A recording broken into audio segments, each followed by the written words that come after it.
Good morning, everyone. It's Sunday, April 15th, 2012, and it's 7:19 in the morning, a.m. The interior temperature is 61.7 degrees. It's nice and warm outside. It's not really warm, but it's not cold. It's much warmer. It's overcast. It looks like it's rained overnight or during the morning early. So it's damp out, it's cloudy, and I can't see the moon, so I was going to take a picture of the moon, but one of the problems in trying to track the orbits and map the orbits of the moon is being able to see the moon. So, the wind has pushed all of the clouds into my way. And anyway, the clouds are out there. It's pretty cloudy. Today, this morning I went out. I took Comet, my dog. They told me she's a Shih Tzu, but I'm not sure. She seems bigger than a Shih Tzu to me. Maybe she's a mix. I kind of wondered if she has some schnoodle in her, or if she might be a schnoodle. I'm not sure. But I took her for a walk, and I was reminded to look at the moon this morning, and the moon's not there. And what else? So, it's a little bit windy, and I noticed that because when I got home, there was a nice little moth on my driveway. And the moth just sat there. I took some pictures of the moth, and I went in the backyard and tried to take some pictures. In terms of taking pictures, photography, and broadcasting online, whether or not it's a video or an audio or what you're doing, and thinking in terms of the people around the world and what they can see, one of the things that I wondered, especially with 197 countries and territories, what kind of insects are out there? I was interested in insects when I was a child. And I think I've mentioned to you, I'm 48 years old now, but I still have an interest in insects. I did a paper in college at Cleveland State University about the endangered insects and the possibility of an extinction of insects, and that some insects are becoming extinct. One of the things that I was interested in when I was a child was the extinction of species, of which I had an entire book about species that were endangered, and the name of the book was Last Survivors, and it was what is this? I still have the book. It's Simon and Garude, and so it's it's probably copyright prior to 1970. I had it when I was a small child. And I've got books on insects and things, but there was a moth out there this morning, and I'm concerned about the insects. I was asked by the city of Lakewood. I live in Lakewood, Ohio. This is Lakewood, Ohio, of the United States. It's a suburb just west of Cleveland. And I was interested, excuse me, a little reverberation there again. I was interested in taking photographs in my backyard, even of the weeds that were growing in my backyard, because some of them had nice purple flowers, and I was noticing the different species of flowers and weeds and plants, and that there were some unusual insects and spiders making their homes in these places. And if you remove all of that, the city of Lakewood wanted me to take all the weeds out of my yard, and anything that isn't a flower needs to be removed, basically. Flower grass or flowering tree, I guess. So the butterflies liked the little purple flowers on the tall weed plants, and there were some other insects and spiders that I noticed that I had not seen before.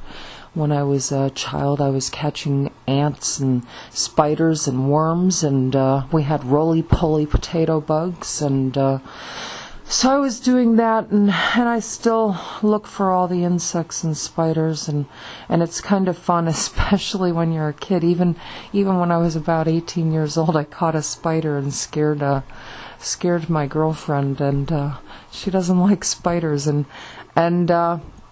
That was Rebecca, and so a shout out to Rebecca.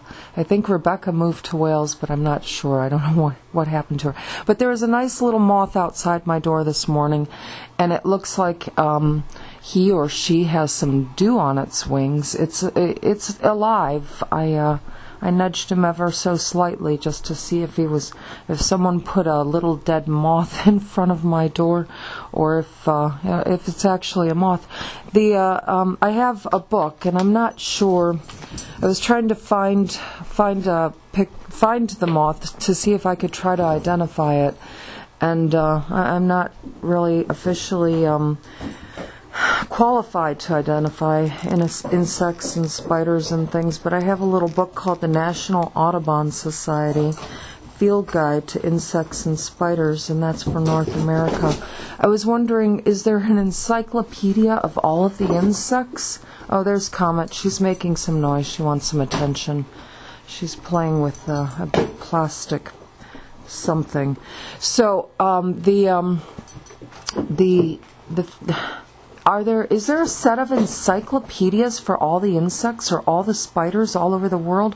I was trying to think of things I could do that didn't exist, and I never did find one, but I'm guessing surely someone has a set of encyclopedias that is the complete encyclopedia of insects around the world, and it won't be complete because there's probably still discoveries being made.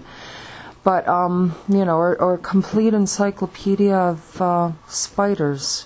Are the spiders and insects different around the world?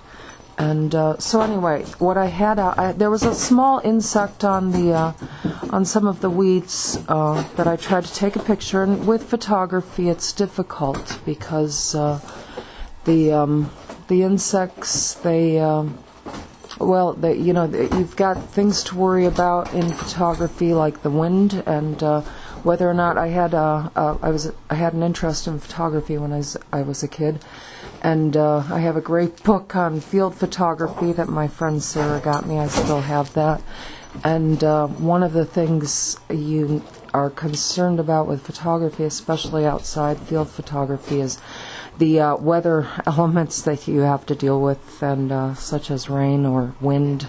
Trying to capture an insect on a leaf while the leaf is blowing around is a little bit difficult. So that was one of the challenges in trying to take pictures this morning. But anyway, this moth, it looks like a milkweed tiger moth, and I'm not sure if that's what it is. It says that the wings are silvery to grayish brown, of which they were. This is according to my National Audubon book. And so there's some information, and it says habitat, meadows, and roadsides where milkweed is common. Where is all the milkweed now that is the milkweed now an extinct species too? The plants are endangered.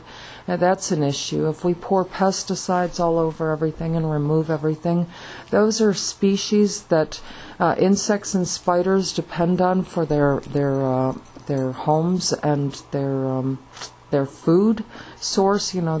Some insects eat other insects, and you've got the whole food chain. And as everyone removes all of their weeds and kills all of the insects, I think there's an extinction. There's endangered and extinct species. And so anyway, it looks like it might be a milkweed tiger moth. The other thing, and I didn't want to get out of bed this morning. I don't know if anyone else didn't, but Comet did. She wanted to go out for a walk, so she got me up this morning, and I wanted to sleep in. And probably there's a lot of people. With the visitor center at NASA, it used to be open 7 days a week. And it was open it wasn't open 365 days, but it was almost open 365 days a year. And I guess, now that the visitor center is at the Great Lakes Science Center, it's still open. One of the things, it was free. You didn't have to pay any admission to go there, and now it is at the Science Museum, and there is an admission, so it is not as easily accessible to the public as it had been.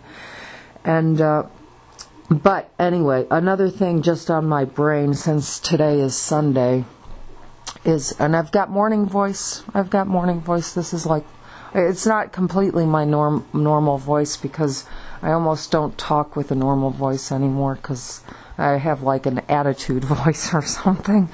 But this isn't my normal professional voice. This is my attitude voice. But anyway, it's Sunday, and I think about church on Sunday, and then I start thinking about religions and what everyone's doing on Sunday mornings or Friday nights, or, there's different religions, different days, different holidays, 197 countries and territories. But there was a church that I was interested in, because I had not heard of it, and I looked it up on, I looked it up in the library, a book on Unitarianism. It's Unitarianism. And I was not familiar with that religion, had not heard of it before. I found a Unitarian church in Huntsville, Alabama, when I lived there, and I never did attend that church, but I was curious about it, and I read a book about Unitarianism. And I have not gone there, and again, I'm not an expert on religion, but I was interested in it. And it is my understanding, and as I said, I could be wrong, that the Unitarian Church embraces all religions. It looks at all religions, takes the the facets of each religion, and incorporates all of the religions into its learning, and accepts all religions and all people, and which is kind of nice, because this is an awful thing to say.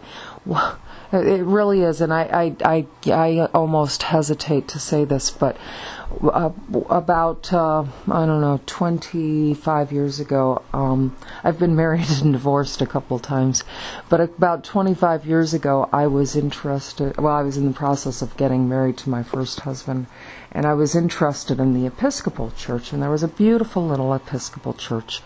And the church, and I thought, oh my gosh, it would be so wonderful to get married in that church. And I wasn't even religious. I think I considered myself agnostic at the time. I think I consider myself pretty much atheist at this point. Yeah, pretty much, yeah. So, but I was agnostic, and my husband, he was Catholic, and I thought it might be nice to get married in the Episcopal Church. And I called, and it was a beautiful little church, and I talked to the lady, and I was just a dumb young girl, and she didn't know anything about, I had never really gone to church and didn't know anything about religion. And she said, well, basically, we don't just marry anyone, you have to be a member of the church. And when she said that, it kind of stuck in my brain, and I guess I was sort of like, what do you mean you don't just marry anyone? I thought it was a house of God, and God loves all people, according to my understanding of God. And so I was a little, I don't know. I went back to the, I didn't understand it. And so there's, with church, and that's a Christian, I think Episcopalian is a type of Christian religion. And, as I said, I don't know a lot about it. But the Unitarian Church, I've got, I think, I don't know, on one of my other video recordings, for my granddaughter, Lillian, I did a recording of a story I read to her so that she could, for Easter, I wanted to read her a story for Easter, and I told her a little bit about the holiday Easter, which is a Christian holiday, which was recently. And I have a dictionary of religion, which is the HarperCollins Dictionary by Jonathan Smith and William Scott Green, and the American Academy of Religion. And it's a nice reference book, and it has something here about Unitarianism, and I'm going to go ahead and read that. I think technically I'm supposed to have permission probably for copyright issues, but I think it's kind of important to share information, and so in terms of well, anyway, there's issues about that. I'm going to take a risk here and read this to you. Unitarianism, a modern liberal religious movement in Europe, Britain, and America, denying that God exists as a trinity which is, I think, the Father, Son, and Holy Ghost. Unitarians trace their origins to free spirits of the 16th century Reformation era, such as Faustus Socinus and Michael Servetus, 1511 to 53, and to the liberal movements 1539 to 1604 that arose in the relative freedom of Poland and Transylvania in the 16th and 17th centuries. A movement developed in... It goes on. Let's see if I can find something that says... I don't see anything here that says anything about the... Basically, in reading the book that I read at the library in Huntsville, Alabama, and it goes on here, and I'm sorry to cut this off, but it was my understanding that the Unitarian Church is basically a church that has a religion that embraces all religions and all people. And with that in mind, I went to several Unitarian, 2 or 3 Unitarian church services. When I first came back to Cleveland, Ohio, I was having a difficult time, went to churches and some different churches and tried to just tried to find some sanctuary, some peace and sanctuary. And church seemed like a place where you could go to find peace and sanctuary and learn more about the Bible and religion, and in my case, Christianity. And with the Unitarian Church, I went to a couple religions. It was a little bit too different for me at the time. I think I was looking for something more traditional at the time, and I did wind up going to a Christian church. But with the Unitarian Church, Comet really wants some attention. She's following me around, poking me with her nose. But anyway, with the Unitarian Church, there were a couple religions that were observed and taught about when I went, and one was Taoism, and I think which has an Asian origin, and one was Wiccan, and I don't know what. Probably Wiccan is a religion that has European origin, but so I was interested in that, and I went to a couple of the services, and quite frankly, when I was a kid, I played with tarot cards, and had a set of tarot cards, and I looked at, I read a lot of scary books, like all kinds of Satan books, and what else? Witches and goblins, and and the devil and things like that. And I was just fascinated with all of that. But quite honestly, when I went to the Unitarian Church, and it does embrace all religions, and it considers Wiccan, which is like a witchcraft sort of religion, it considers that to be a religion, and it embraces that religion as well and learns from it. Satanism is another religion. I don't know if Unitarianism looks at Satanism. Atheism and agnosticism, I don't think atheism, I don't know that that's specifically a religion, but they look at atheism in the Unitarian Church. So I really liked that. But when they had the Wiccan service, that was a little too. It was a little unexpected for me, and I wound up going back to a more traditional church. I selected a Presbyterian church named Old Stone Church, which was it's a much more conservative church, and I loved listening to the music. And there was they had an organ, and they had people singing, and it was very nice. And I just enjoyed, and it was nice hearing the minister talk about the Bible and learn about the Bible and what the Bible said and what the Bible was teaching. And I became more involved in the church activities and helping people at soup kitchens and shelters for women. And there at that church they had a coffee hour, and we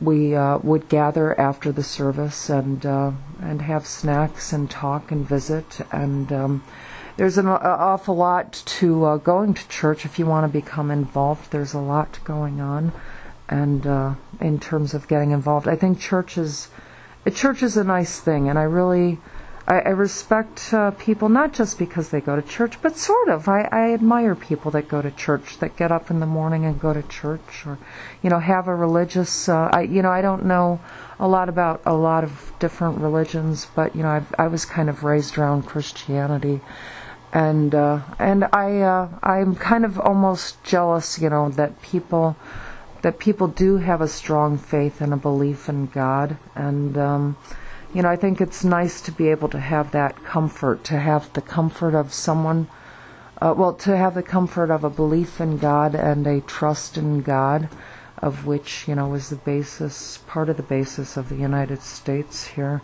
And also religious freedom was one of the major bases of the United States. But anyway, I keep going off. I've covered insects. I've covered Unitarianism. Was there anything else I wanted to look at in religion? I don't know what else I can say. Is there anything? It's 7:39 now. It's well, I don't know what my plans are. I thought about maybe going over to the Unitarian Church this morning. With Old Stone Church, they were very. Let me just mention something else. With Old Stone Church, they were so happy, I guess, with me and my work at the church and my involvement with the church, that they asked me to be a deacon. And I said, well, what's a deacon?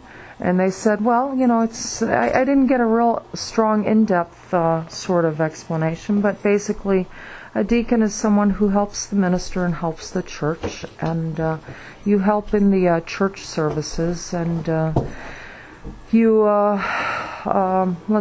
you help with communion services, which that's with communion you have the body of Christ, and I guess it's the body and blood of Christ, the wine and the bread, and so that's one of the special parts of the Christian church, and so I don't know if that's observed in all Christian churches, but I think it probably is. And so anyway, they asked me to be a deacon, and I didn't really know what that was. And I tried to be a very good deacon. I tried to help people as much as I could, whenever I could, and I tried to help people in the church and out of the church, and I tried to help people everywhere I went, of which I kind of have, but I tried even harder when I was a deacon to help people when they needed help. And I found it actually very difficult, because I didn't feel as though I was a very strong person. And when you reach out, when people reach out to you and ask you for their help, you have to be strong enough to still. So you have to be strong enough to help them, and without, it's. I guess it was. I wasn't real strong. I wasn't strong enough to continue. It's difficult to explain. I tried to explain it to one of my friends at church, but it was almost as if it was like I got pulled so many times in so many directions. I couldn't manage or handle all of the demands that were required in terms of being able to help everyone that needed help. A lot of people need help, and also I was it's when people ask for help, there's a lot of different types of help that people need, and I don't think I was prepared to handle just in terms of being in Cleveland, Ohio. And the people that might. The Old Stone Church is in downtown Cleveland, right on Public Square, and it's a beautiful church with beautiful stained glass windows. And there are people in downtown Cleveland, of which is probably common in metropolitan areas, people who might be homeless or don't have any money and don't have any food, and that those people need help, and sometimes it's difficult to help everyone, and I was not prepared. I didn't know always how to help people, and I was also dealing with some issues myself and needed some help myself. But anyway, I did it. So I had so many difficulties for a while in my life that I felt as though, I don't believe in God, and I'm an atheist, and I did let the church know that I am not going to, did not want to continue being a deacon, and so I kind of relinquished that, and it made me, I think, it made me cry to relinquish that, and I consider it to have been a tremendous honor to have been a deacon for the Presbyterian Church, and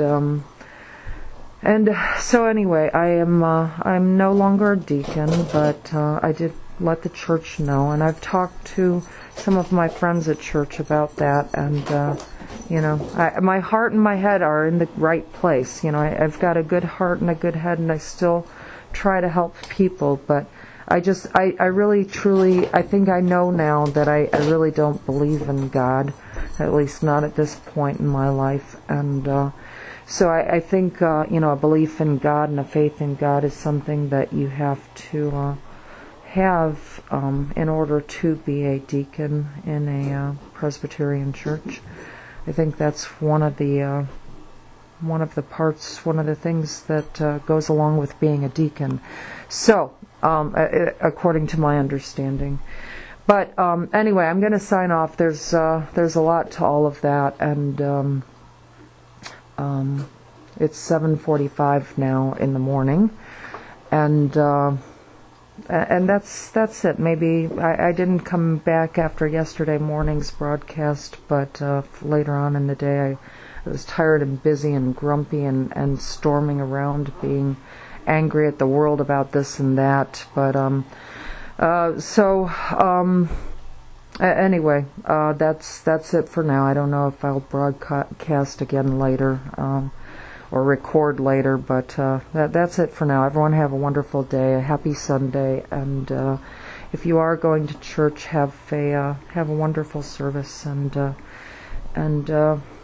I wonder, what are people doing all over the world as far as church and God.